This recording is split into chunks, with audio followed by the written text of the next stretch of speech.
Nazmul শান্তকে as a opener হিসেবে চিন্তা করেছিলাম, সাকিবকে নাম্বার 3 তে। ৬ জন যদি না পারে ব্যাটসম্যান, ৭ নাম্বার ব্যাটসম্যান যে আসলে কিছুই হবে না। সেকেন্ড ম্যাচে হয়তোবা শান্ত নিজে থেকে ২ টা ম্যাচে রেস্ট নিয়ে অন্য কাউকে সুযোগ দিতে পারে। দীর্ঘদিন ধরেই টি-20 ফরম্যাটে ভুগছেন বাংলাদেশ জাতীয় দলের অধিনায়ক নাজমুল হোসেন শান্ত।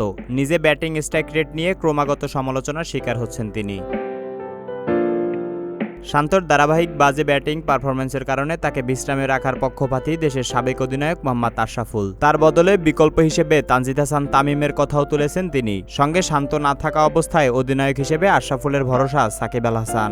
সম্প্রতি দেশের প্রথম সারির এক ক্রীড়া গণমাধ্যমে দেওয়া সাক্ষাৎকারে আশরাফুল বলেন, শান্ত নিজে থেকে 2টা ম্যাচ বিশ্রাম নিয়ে অন্য কাউকে সুযোগ দিতে পারে। রাতারাতি একাদশে পরিবর্তন আনার পক্ষে আমি না, তারপরও আমার মনে হয় তানজিদ হাসান তামিমকে নিয়ে আসতে পারি।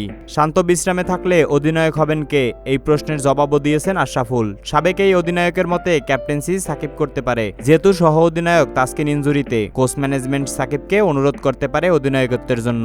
দ্বিতীয় ম্যাচে একটি পরিবর্তনই আনা যেতে পারে। শান্তর একটু বিশ্রাম প্রয়োজন, বাইরে থেকে খেলা দেখা প্রয়োজন, যেহেতু স্ট্রাগল করেছে বিশেষ করে এই ফরম্যাটে। শান্তর বর্তমান ফর্ম নিয়ে আশরাফুলের মন্তব্য, বিপিএলেও সবগুলো ম্যাচ খেলানো হয়েছে, এখানেই বড় ভুলটা হয়েছে। বিপিএলে 5 থেকে 6 ম্যাচ বিশ্রাম দিলে ভালো ছন্দে আসার সুযোগ থাকতো। শ্রীলঙ্কার বিপক্ষে একটা 50 করলেও জিম্বাবুয়ের সাথে এতটা ভালো করতে পারেনি। ব্যাটিং কনফিডেন্স খুবই লো মনে হচ্ছে।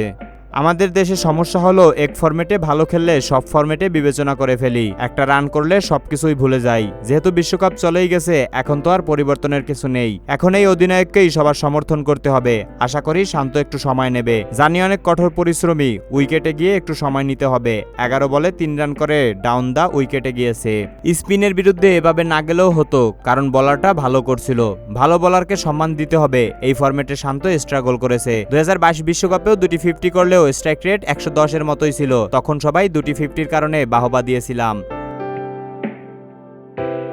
অধিনায়ককে ম্যাচে ভালো কিছুর তাগিদ দিয়ে আশরাফুলের মন্তব্য, পারফর্ম না করলে বাংলাদেশ দলকে নেতৃত্ব দেওয়া খুবই কঠিন। কিভাবে পারফর্ম করবে আপনাকেই বের করতে হবে। তোফায়েল আহমেদ, সবার কথা।